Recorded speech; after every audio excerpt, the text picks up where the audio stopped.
Salut à tous et bienvenue dans cette vidéo. Aujourd'hui on se retrouve pour une nouvelle vidéo. Aujourd'hui je vais vous apprendre à faire un petit jeu en Ruby. Donc du moins aujourd'hui on va apprendre les basiques. Alors pourquoi j'ai choisi Ruby à la place de langage qui a été plus conçu pour les jeux de base? Et tout simplement parce que Ruby aujourd'hui est qui est un excellent langage. On oublie souvent que c'est un langage à part entière parce qu'il est notamment connu grâce au framework web Ruby on Rails, qui est d'ailleurs excellent. Mais beaucoup de gens maintenant pensent que Ruby c'est un langage qui est uniquement dédié au développement web et qui ne sert à rien d'autre. Enfin beaucoup de gens, je sais que pas tout le monde le pense, mais pas mal de gens c'est le cas. Et je voulais prouver que Ruby c'est un excellent langage et qui est capable de faire bien plus que du développement web, qu'on peut faire des jeux vidéo avec. Et aujourd'hui, je vais vous apprendre les bases pour créer une petite fenêtre. C'est parti. Donc déjà, vous avez besoin de télécharger Ruby, donc sur le site officiel. Comme vous pouvez le voir, donc ça c'est la page de Ruby, et comme vous pouvez voir, Ruby est un langage qui est très simple, qui est élégant, et comme vous pouvez dire, sa simplicité, sa productivité.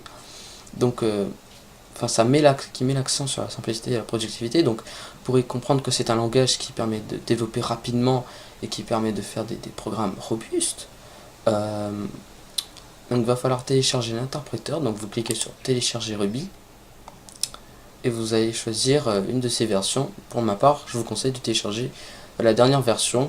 Au moment où je fais cette vidéo, il s'agit de Ruby 2.4.1. Voilà. Mais bon, je ne vais pas retélécharger car j'ai déjà, mais tout ce que vous avez à faire, c'est cliquer sur Ruby 2.4.1 pour le télécharger, l'installer en suivant toutes les instructions, et puis ça devrait être correct. Après, pour créer des jeux, nous avons besoin d'une bibliothèque qui s'appelle Gosu. Donc Gosu, qui est une bibliothèque qui est pour C++ et Ruby, et qui permet la création de jeux. Donc tout simplement, pour installer Gosu, en fait, on va pas télécharger sur le site un fichier, mais il va falloir aller dans Windows. Donc vous allez dans Windows, vous tapez cmd, et après que vous installez Ruby, vous allez taper gem install Gosu. Alors gem install Gosu, ça va être la commande pour installer Gosu. Évidemment Gosu, vous pouvez mettre tk par exemple, mais bon, ça c'est une autre bibliothèque. Et aujourd'hui, on va installer Gosu, donc la gem Gosu, la bibliothèque. Donc après, il suffit juste d'appuyer sur entrée, mais moi je vais pas la réinstaller tout simplement parce que je l'ai déjà. Voilà. Donc voilà, je vais fermer cette fenêtre. Et après, il vous suffira de créer un dossier. Pour ma part, je l'ai appelé tuto afin de vous montrer comment on fait. Et avant de créer un fichier Ruby, nous allons créer un fichier .bat. Alors, vous allez me dire, mais pourquoi .bat? Quel est le rapport avec Ruby? Et peut-être pas .bart, mais .bat si c'est possible. Voilà. Alors, pourquoi je décide de commencer par un fichier bat? Et tout simplement parce que lorsque Ruby va avoir une erreur, il va afficher l'erreur sur la console.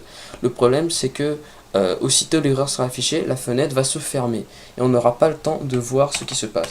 Or lorsqu'on a le CMD et qu'on fait tourner l'application en lançant depuis le CMD, Ruby va se fermer mais pas le CMD, et par conséquent on pourra voir quelle est l'erreur et la résoudre.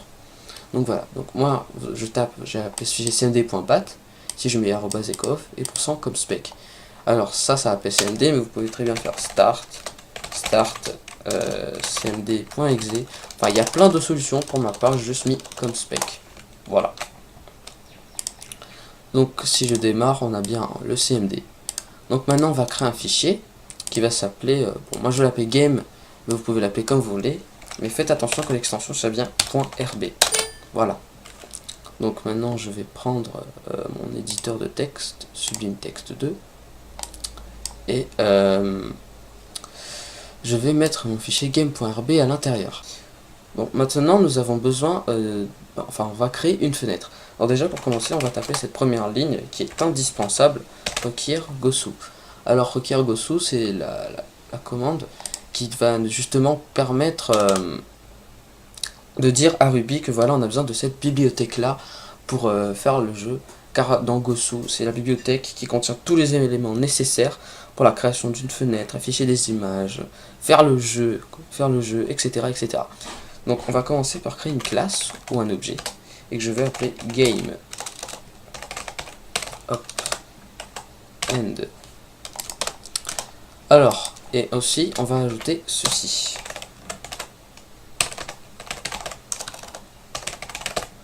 Alors, pourquoi ça? Alors déjà, class game, donc ça c'est la classe où sera la boucle principale du jeu et où sera même le jeu. Ensuite, go sous window, enfin là, ce signe, c'est pour dire déjà que c'est une classe, que game, c'est une classe qui étend de go sous window.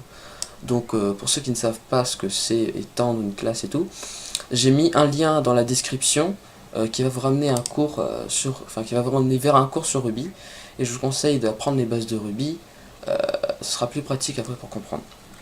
Donc GoSoWindow, donc ça extend de la classe GoSoWindow, et la classe GoSoWindow contient tout ce qui est nécessaire pour la création d'une fenêtre. Alors on va créer déjà une fonction initialize, donc qui est le c'est pas une fonction, c'est plus un constructeur.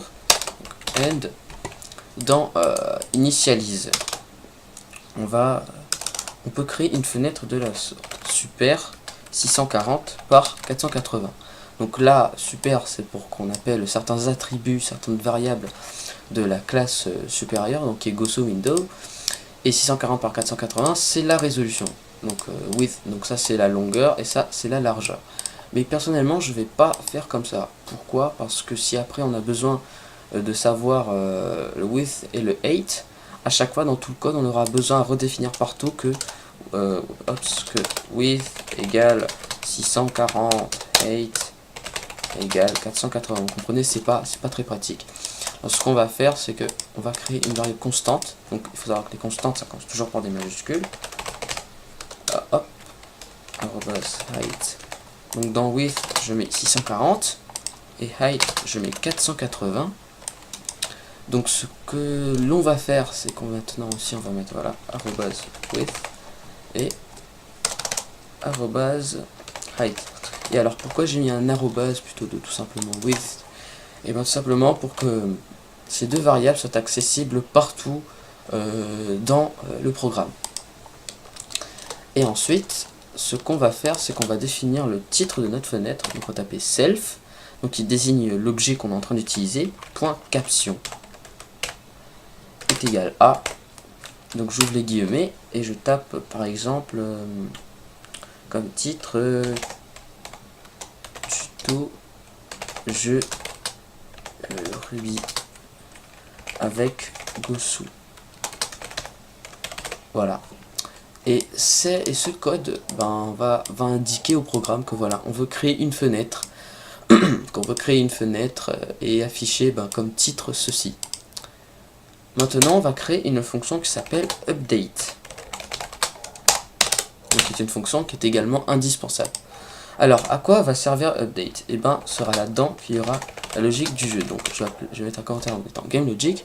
Donc, la logique du jeu, c'est-à-dire, si par exemple vous voulez que quand l'utilisateur appuie sur par exemple la touche droite, et que le player, la position du player, que le player lui il avance sur l'écran. Et tout simplement on tapera, c'est ici qu'on tapera les codes de la logique. Donc voilà ce que c'est la logique en gros. Et defDraw, qui est notre fonction indispensable aussi, c'est là-dedans qu'on va afficher tous les éléments du jeu. Donc je mets draw all. Donc c'est là-dedans qu'on va afficher le player, le joueur, on va afficher le joueur, le fond d'écran, c'est là-dedans qu'on va tout afficher, et là c'est toute la logique du jeu. Mais vous verrez que là ça ne va pas se lancer. Donc là hop, je tape ça, je récupère voilà.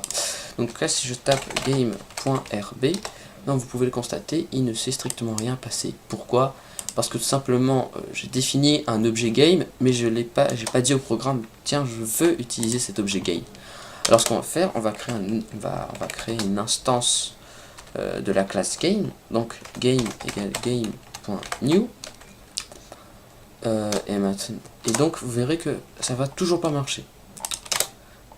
Hop, oh, on a une erreur on dirait.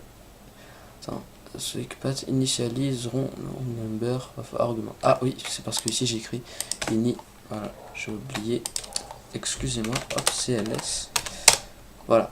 Donc vous verrez, là ça va prendre un petit peu plus de temps que tout à l'heure, mais il ne s'est rien passé. Pourquoi? Parce que j'ai dit maintenant j'ai une instance de classe game, mais je l'ai toujours pas dit qu'est-ce que je dois faire. Et bien on va mettre game.show. Alors théoriquement, game.show, ça veut dire qu'on appelle la fonction show qui est présente dans la classe game. Mais comme vous pouvez voir, il n'y a aucune fonction show. Et bien la fonction show en réalité se trouve dans la classe Gosu. La classe Gosu window. Et c'est justement cette classe qui va nous permettre de faire afficher une fenêtre. Donc je sauvegarde, je tape game.rb. Et voilà, nous avons une fenêtre qui est apparue. Donc comme vous pouvez le voir, le titre qu'on voulait mettre, moi j'ai mis ça, mais vous pouvez mettre ce que vous voulez évidemment. Donc comme vous pouvez voir, le titre c'est affiché.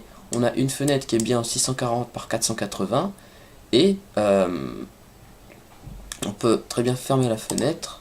Donc je relance le jeu. On peut bien la réduire. Et pour l'agrandir, bon ça...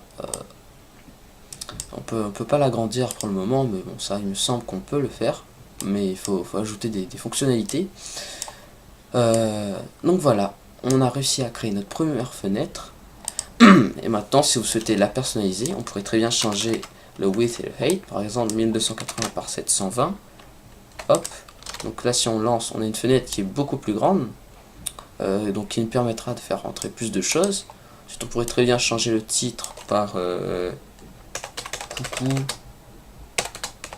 c'est juste un test, par exemple. Et comme vous pouvez le voir, le titre a changé. Coucou, c'est juste un test. Voilà. Je vais quand même remettre comme avant. Hop, hop. Ctrl, save. Voilà, voilà. Et donc, bon, bah, ma fenêtre, elle marche. Donc je vous remercie d'avoir regardé cette vidéo. N'hésitez pas à lâcher un like, à vous abonner et pourquoi pas partager. Ce serait cool que vous abonniez, car dans le prochain tutoriel on verra comment afficher une image, créer un objet player et le faire déplacer sur l'écran. Voilà, donc salut à tous et merci encore.